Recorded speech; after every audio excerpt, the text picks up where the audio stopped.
Have you ever stood in the middle of a quiet room and felt like the world moved on without you? Not in a dramatic way, just slowly, over time. Like the conversations became shorter, the visits became fewer, the laughter faded into the background. And one day, you realize it's been a while since someone asked how you were, really asked. Not just out of courtesy, but out of care. You check your phone, no messages, no missed calls.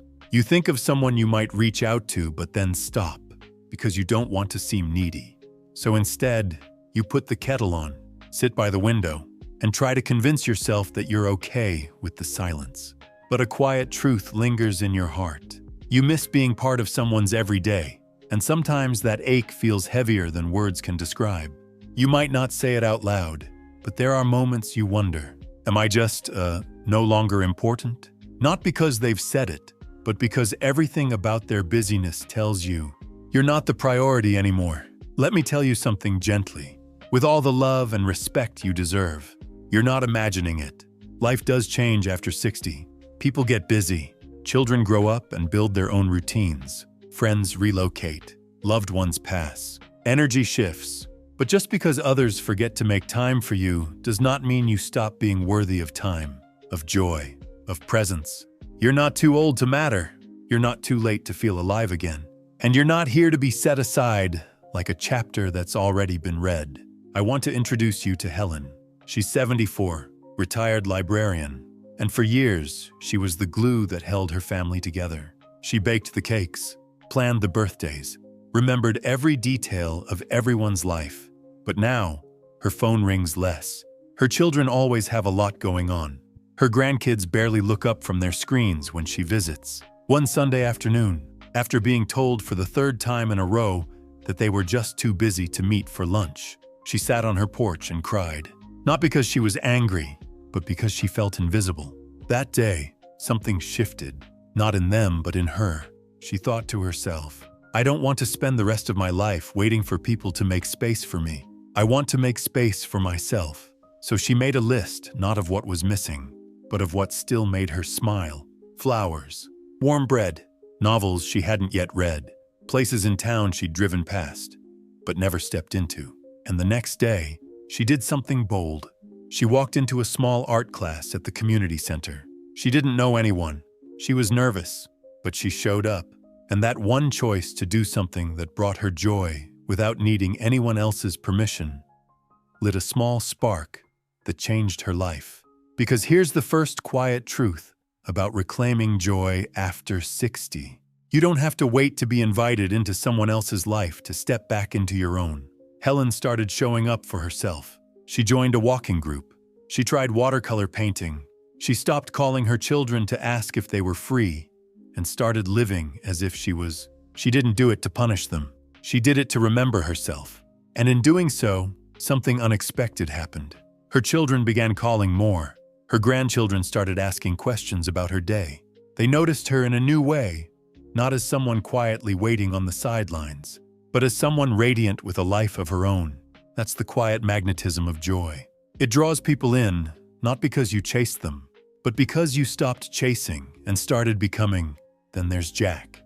Jack is 76, widowed, lives in a modest house near the river.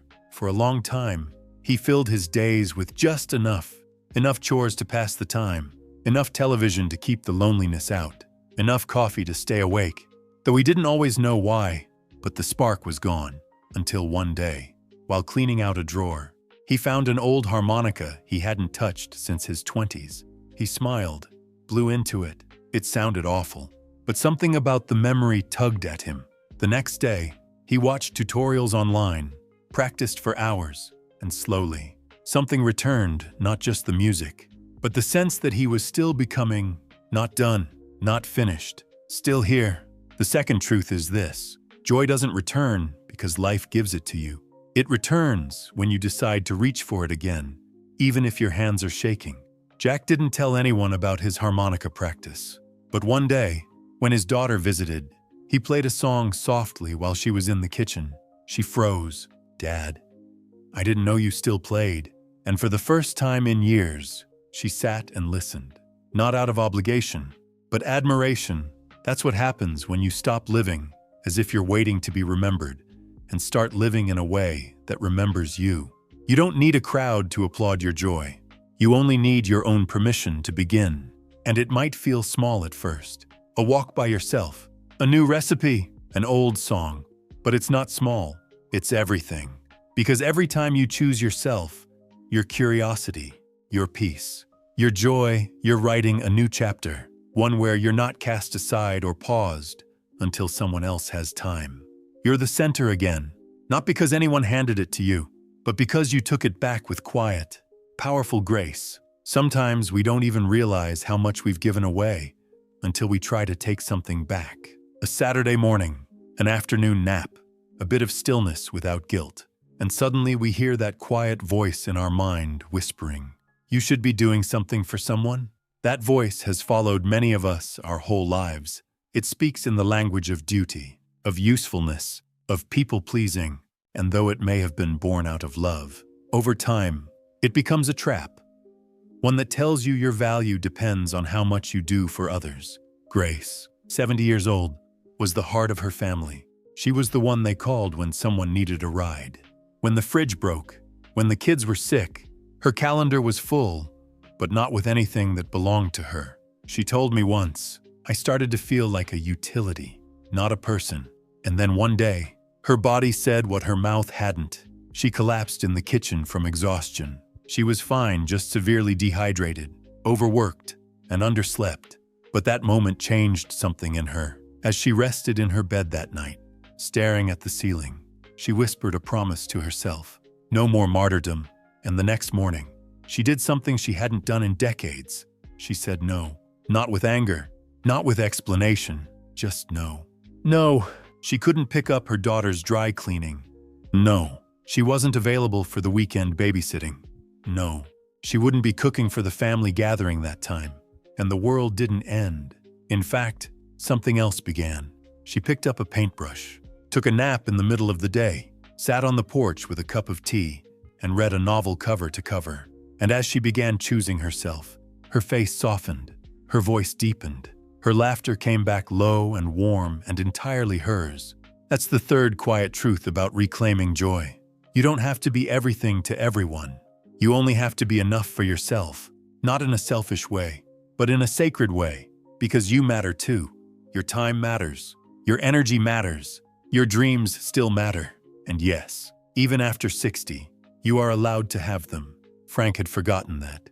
At 78, he had fallen into a routine that looked peaceful from the outside, but felt hollow from within. He woke up, read the paper, fed the cat, watched the news, went to bed. Repeat. He said to me once, "I didn't realize I stopped looking forward to anything." And then one day, on a whim, he went to a local photography exhibit, alone. He hadn't taken photos in years, but something about the black and white landscape stirred something in him. That night, he dug out his old camera, and slowly, he began seeing the world through the lens again, noticing light, angles, shadows, life. He didn't share it on social media. He didn't ask for approval. He just wandered, took pictures, breathed, and in those small, unhurried walks, he found something he'd been missing: wonder. That's the fourth truth. Joy lives in noticing again, in being awake to your own aliveness, noticing the way sunlight filters through the trees, the way a stranger smiles as you hold the door, the quiet click of your shoes on a morning sidewalk. These are not grand things, but they are what give life its glow. When you begin to pay attention again, not to your to-do list, but to your own senses, you start to feel the edges of yourself reappear. You remember that you are not invisible. You are still here, still capable of awe. Chloe, a soft-hearted 72-year-old who'd spent the last 10 years caregiving for her husband until he passed, once told me, "I forgot what I liked." So she made it her mission to find out. She tried everything: Tai Chi, baking classes, online Spanish lessons. She laughed more than she had in years, not because everything was easy, but because everything was new. And she discovered something unexpected along the way. She didn't need to be surrounded by people to feel connected. She needed to be connected to herself again. Which brings us to the next truth. Solitude is not the same as loneliness. Being alone is not the problem. Feeling disconnected is, And disconnection happens not just when others forget us, but when we forget ourselves. So what did Chloe do? She started scheduling time not for errands, but for delight, a walk by the sea, listening to old jazz records with a glass of wine, sitting in silence, and letting her breath be enough. And in that space, people started showing up, friends, neighbors, even her daughter, who noticed how different her mother seemed. "You look so peaceful," she said. "I finally remembered who I am," Chloe replied. "Not the version of her who was always serving, not the version of her who waited for permission to rest, but the version who lives, who plays, who dreams. That's the quiet revolution of joy. You don't need to be rescued. You only need to return to your body, to your senses, to your laughter, to your life. Not someday, not when they have time for you, but now. Because the most radical thing you can do when the world forgets your name is to say it aloud to yourself, and then live it. When you begin living from your own center again, when you stop circling your life around everyone else's schedule, emotions, or attention, something remarkable begins to happen. Not overnight, not in a grand, cinematic way, but softly, subtly, like light returning to a room that's been dim for too long. You begin to feel the weight lift, not all at once, but moment by moment. You open your eyes one morning and realize you're not waiting for a call. You're not hoping for someone to show up. You're just awake, and that's enough. And here's the gentle, surprising truth. When you stop chasing others, they start feeling your absence, not out of guilt, but because something about your presence has changed. Ethan learned this without meaning to. He had spent years calling his adult children every Sunday. Without fail, he asked about their lives, their work, their kids. Rarely did they ask about him. He told himself it didn't matter, that it was just what parents did. But after a while, the silence on their end began to echo. He started to feel more like a reporter than a father. So he paused. He stopped calling. Not in anger, but in peace. He used those quiet Sundays to go for walks instead. He found an old nature trail nearby, started packing a sandwich and a thermos of tea, sat on a bench overlooking a small lake and simply existed. Not for anyone, just for himself. And 3 weeks later, his daughter called. "Dad, are you okay? I just realized I haven't heard from you." He smiled. "I'm doing well. Just spending a little more time with myself lately." It wasn't a statement meant to provoke. It was simply the truth. And something shifted after that. She called more. She asked more. She listened more. Not because he demanded her attention, but because she finally felt the space he used to fill. You see, sometimes people don't realize how much you're doing until you stop doing it. And when you begin to choose yourself again, they begin to see you in a new light. Not as someone who's always there no matter what, but as someone with a life, a rhythm, a heartbeat that isn't waiting on theirs to sync up. That's the sixth truth about reclaiming joy. When you live fully, others are drawn to your fullness, not your emptiness. Sophie had been that quiet, ever-giving mother for decades. She baked the birthday cakes. She remembered the small things no one else did. But the moment she stopped offering herself endlessly, when she started taking dance classes, volunteering at the animal shelter, joining a travel club, her children noticed. At first, they were confused. "You're never home anymore, Mom." She smiled gently and said, "I'm finally home in myself." And then something shifted in them. 2. Her son started inviting her out for coffee, not out of obligation, but curiosity. He wanted to know more about this new side of her. Because when you radiate contentment, people feel it. They want to be near it. And that's the beauty of joy. It doesn't need to be announced. It speaks for itself. And maybe you've noticed it too. When someone walks into a room with a quiet confidence, you lean in, not because they're loud, but because they seem to carry something grounded, rooted. That's who you become when you stop waiting and start choosing. Your joy no longer depends on whether they have time for you. It grows from the time you've finally given back to yourself.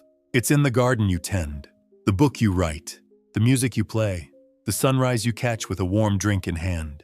Joy doesn't demand attention. It attracts connection.